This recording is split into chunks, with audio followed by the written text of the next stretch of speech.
episode 193 of the Witty and Gritty podcast. This is Galatians 6, 9 through 10. We're going to read, pray, talk, tell through it. Yes, and so we're going to start with Galatians 6, 9, and 10. And I'll read the ESV version. Here we go. And let us not grow weary of doing good, for in due season we will reap if we do not give up. So then, as we have opportunity, let us do good to everyone, and especially to those who are of the household of faith. And the NLT. So let's not get tired of doing what is good. At just the right time, we'll reap a harvest of blessing if we don't give up. Therefore, whenever we have the opportunity, we should do good to everyone, especially those in the family of faith. Awesome job, Brooke. Well read. You too, Faren. Good job. We're getting better at reading out loud. Hooray. Yes. So, of course, we're going to want you to go back and read chapter 6. And we have another resource for you. Yes. Okay, so we use YouVersion, the Bible app, on the phone. It's one of the popular ones. If you just type in YouVersion, all one word, it'll pop right up as the Holly Bibli, and you can read it. And it reads it out loud. It has a bunch of features. It has devotionals. And even if you click on the verses we just read, it'll put it into a really pretty phone picture, like a, what do you call them, screensaver? Nope, that's computers. Well, phone background. Wallpaper. Screensavers, are those even a thing anymore? They are in my world. Okay, great. So you can have a pretty screensaver, Faren, or whatever you want to put on your phone. It makes me think Home of The screen. Office when the thing is bouncing around and they're all waiting for it to hit in the corner. And Michael thinks they're reacting to his speech. Yeah, love it. Goodness.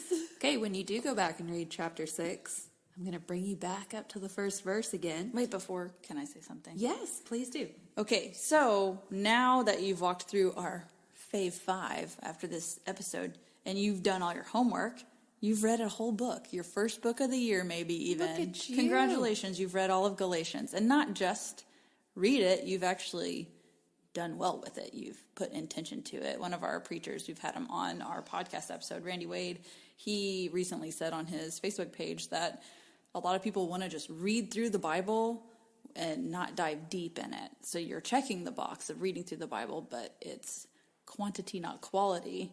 And would you rather have 4 quarters or 100 pennies, right? So quantity. Which ties I back. meant quality.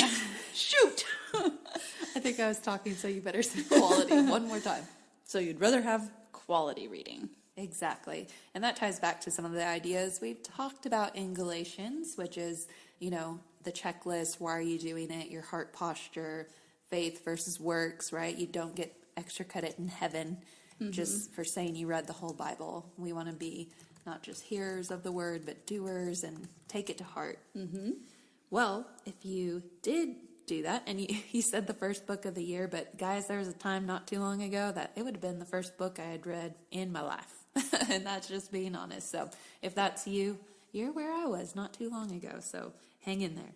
But the first verse in chapter 6 says, brothers, if anyone is caught in any transgression, you who are spiritual should restore him in a spirit of gentleness, which we just referred to. This is one of the verses because we're doing our Fave 5. So it was hard to say goodbye to that verse, but it's so good because there's so much you could do to just teach your kids about helping your stumbling brother. And then it's that spirit of gentleness too. Which is elaborated on when it says, keep watch on yourself too, lest you too be tempted. So in this chapter's so good. Yeah, if you're correcting somebody not with gentleness, then you're probably not being patient. You're probably lacking self-control. It's not coming from a place of love. Yeah. So, anywho, we try to narrow it down to 5. I see this being difficult for us, but just know that, yes, we knew that was there. We're hoping you see it too when you go back and read the chapter for yourself. Yeah, and you can read, pray, talk, tell through that on your own. Exactly. Now that you've seen it modeled. We currently release 1 episode a week, and if you're like, but I need more, well, guess what? There's this book called the Bible. Yeah. It's full of verses. Just pretend we're reading it with you. Okay, so I really like this verse for a lot of reasons, especially depending on life phase. If it's saying don't get tired of doing the right thing, which sometimes that is hard to do, or if you're constantly in a position where you're doing the right thing and it's not enjoyable. Any of the times that you're doing the right thing, it is really hard to keep that up just on account of that is what God told you to do, so you're going to do it. And it can make you feel like maybe it's not the right thing, right? when you're not reaping from it, you could be questioning yourself. But in this verse, it also says at the right time, you're going to reap the harvest. So like you, Faren, with the example we used last week with your kindness and your thoughtfulness, you had been doing the right thing. All those seeds were being planted. And then at the right time, boom, you're out, you're getting after it. So your time's coming because it says it right here. It says at the right time, we will reap a harvest of blessing. And then right after that, it says, if we don't give up. Yeah. I heard on another podcast the idea about seasons that, like, man, if you plant, summer squash in November, it doesn't matter how well you planted, how good the soil is, how much you water it, it can't grow in that season. Yeah. But if you prepare, like in the Autumn Miles series on I Am Rahab, we talked about how, there is still work to be done in the other seasons. Yes. You got to prep the soil and so on, fertilize it and prepare it, rid it of weeds and so on and so forth. So there is work to do, but it's kind of like being logical with yourself. And we can't see exactly what's happening behind the scenes, right. But putting logic to it so we don't feel so burnt out. But, you can't grow summer vegetables in a winter season. Yeah. So. And that's a great way to pray through it too. So instead of saying, let's not get tired of doing what's good, God help me not get tired of doing what is good. I know at just the right time, I'll reap a harvest of blessing. Please don't let me give up. Yes. And if you are wondering am I even doing the right thing? I'm not seeing the fruits of it. I don't think that's sinful to wonder, but I do think you should take it to God first, instead of making decisions based on your earthly view, so to speak. Feelings. Feelings are liars. Feelings are also temporary, too. There are situations where God tells you to be in a position, and you're doing that, and you're doing the right thing consistently. But it's also important to, like you said, Faren, check back in, stay in constant conversation with him, because that might be the right time you need to shift. But you're not going to know it if you're not looking for it or asking God about it. He might shove you in the right direction if he's like, come on, guys, come on. Like Paul, get it together. In the Gangster prayer series, also by Autumn Miles, we did, one of the chapters was on timelines too. And I don't know, I never heard from anyone, but I remember feeling this urge to say, if you're out there and you're waiting for something and your reason for possibly quitting is time, I'm going to encourage you to not let that go. So, like I shared in was it for me? Who knows? Maybe there was lots of people that because we recorded it before. Yeah. Faren, it was for me, maybe. Yeah. Here, now you're hearing from me. It's about time. Just kidding, timelines. No, but I think it's kind of going back to the example I shared last week with my older daughter. Like, was your whole day bad? Or is it really just this one event or person? So if you're considering not doing the good thing you've been doing anymore, and boil it down to, but what is the one reason why you want to give it up? And if it's a timeline thing, pray through it. I don't know the ins and outs of your situation, but help put it into perspective that maybe not the whole venture is wrong, but maybe there's just one part of it that's like not happening the way you thought it was going to. Yeah. And that's something you can pray about too, is help me. I know I might not get to know the timeline, but help me be patient with it and be faithful to what I'm supposed to be doing. There have been times where I have prayed for energy. God, just give me the energy to get out of bed and do the thing that I'm supposed to be doing, because I don't want to do it, but I know I'm supposed to. Yeah. So just give me the strength to even do it. And that's okay. You can pray that. That's fine. Obviously, we want to take it to God first, but this is another situation or verse that I feel like it is so good to have community to talk it out with. Yes. I shared, too, that Brooke is a great rally cry encourager, gives you that pep talk, help you pull yourself up by your bootstraps. But, yeah, so you can definitely talk to people in times of need. Well, and being able, so like, let's just take our CG, for example. Each of y'all are equipped with different skill sets. So I could bring something to you guys that I need help with doing the right thing, because I know that's what I'm supposed to be doing. And each of y'all can help me in a different way. One of y'all could pray for it. One of you could hold my hand and walk me to where I need to go. I mean, there's different ways people can rally around you.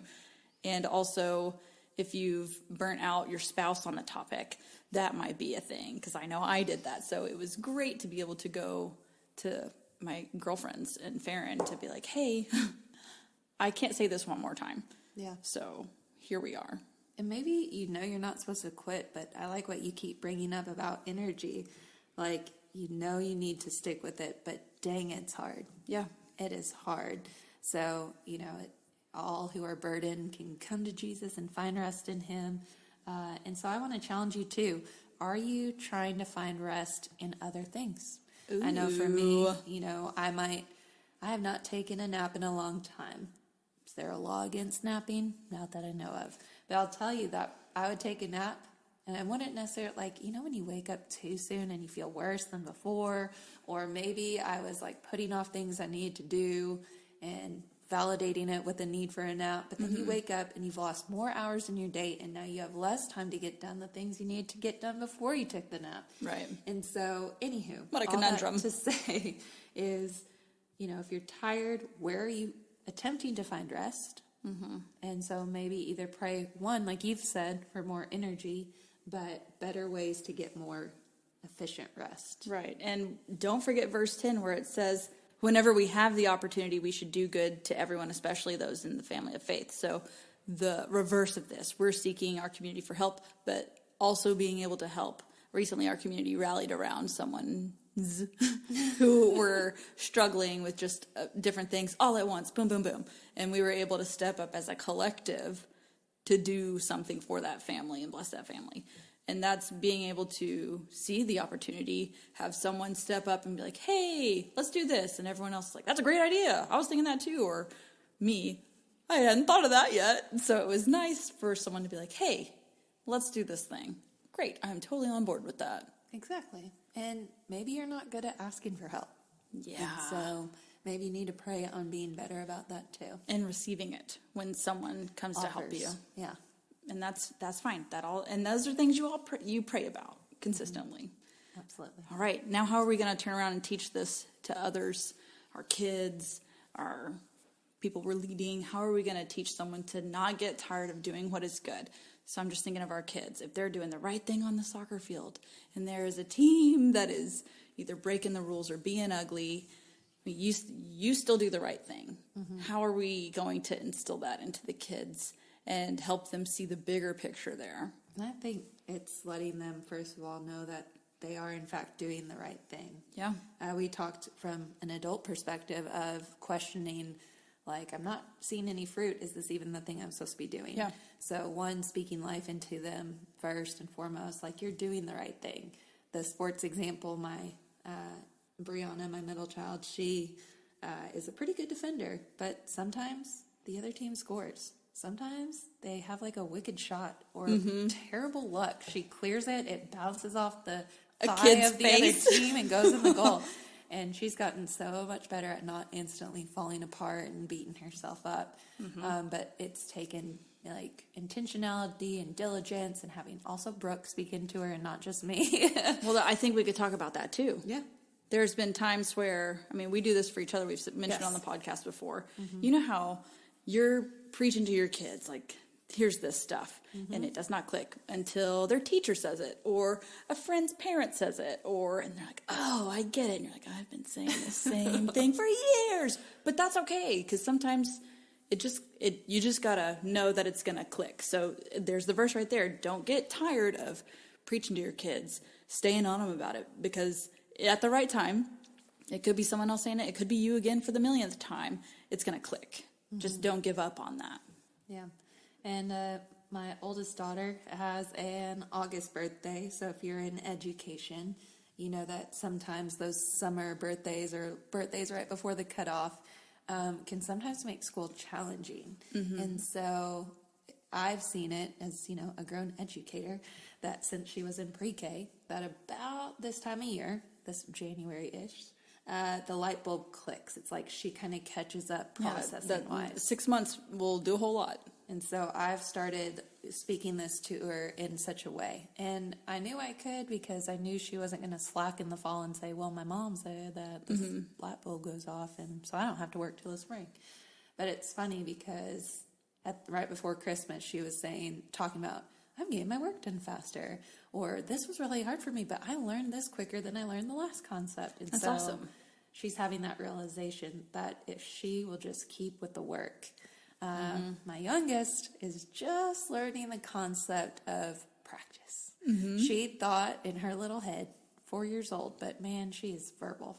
But she thought she was going to show up to soccer the first day. Be awesome like mom. And be the best. Like mom. And she wasn't. And she wanted to quit. And I had to tell her, like, the girls that seemed to be better had played before. They practice every day. And by the end of the season, they all, as 4-year-olds, they're all pretty much done. But she did recognize, like, I passed it to so-and-so and they scored 2 times. And I'd tell her, and how did you get that good at soccer? Yeah. Practice. Man, I have another soccer example. So in the past, I've coached high school 6A varsity teams. And there was one player who really struggled with certain rules or things I had in place because it was what was best for the team. Like, we're showing up at this time. This is how you show up. This is what we're doing. Like, it's attention to detail and all the things that aren't even soccer. And that was really difficult for that person to understand. She wanted to quit. Her parents did not let her. They said, nope, you're going to stick to it. MVP, full ride, stud athlete. Now she's a PT. Like, she's awesome. But just that hurdle of having to, you gotta stick to these things because we know they're good for you. We just got to stick to it. And that was able to equip her later. And now she's crushing it. I think another phrase I use in general, even with myself, is your future self. Yes. Your future self will thank you Yes. for what you're going to do today. So that's something I think a newer term that I've been preaching to them. Jacob has modeled getting stuff together the night before. Yeah. Which is so foreign to me. I mean, it makes sense. I'm the night before, week before. What could... No. I'm like, think about it before you go to bed. Try to remember what you thought while you brush your teeth the next day. Oh, no, And then forget no. a couple things and ask your husband to bring it to you. It's so funny how opposite we are. Like, uniforms are laid out top to bottom, shirt, shorts, socks with shin guards, cleats right by there. Oh, man. Well, we've had some natural consequences where kids forget lunch boxes. Yes. It happens. No one bats 1,000. Yeah, and Grace. I don't know why they don't call me. And that's fine. I always call my mom. This is not a new problem. It's hereditary. I think I've shared before, maybe not on the podcast, but I did have a teacher tell me, you're not going to be able to call your mom when you have a big girl job. And then as a big girl, I called my husband. I do remember this. And I did think of her, and I was like, Yeah, I she can't could call my mom, but I will call my husband. she could see me now. Thriving. But I do think this idea of preparing for your future self kind of goes hand in hand of like, when you're tired, set that coffee pot out, put your Bible study out, and find the book light and the highlighters. Set yourself up for success Yes. so you can just walk into it. Yes, and I don't think it's cheating or whatever, but yeah, do the hard things. It's when you're removing tired. friction, just like with Atomic Habits. It's setting yourself up for success. We'll link that mini-series. And then back to that verse 10, doing good for others. So with your kids, we're pouring into them, teaching them this skill. So now what you can ask them, okay, who's someone that you think is struggling and maybe you could help with something? Like, what are you good at? How could you help a friend with this? Is someone sitting by themselves all the time or doesn't ever have a partner? Can you go be their partner one time? There are a lot of ways that can translate to everyday life for a kid. Yeah. Now if I tell them, man, I hope I don't forget to take this tomorrow, they tell me, why don't you go put it in your car? Genius. And I'm like, It worked. Good job. you're right. See, they've already reaped and harvested. But I really don't want to. I want to see if I'll remember. It's the game I play. It's a little risky. But then I have to because then I'm I have modeling Jacob. it. Yeah. Except he's in a season where he can't do that for me, so I go put it in Better my get car. it together. You can call me Faren. I'll bring you your lunch. Don't enable me. Oh, what a fine line. All right, guys. That wraps up the book of Galatians. Wow, that was fun. Or Galatians. Galatians with your Galentine. I can't wait till someone volunteers to read scripture and they say from the book of Galatians. Gosh darn it. Dang it, Faren and Galatians. Brooke. All right, guys. Tune in next week for our next letter from Paul. Oh, can't wait. Bye.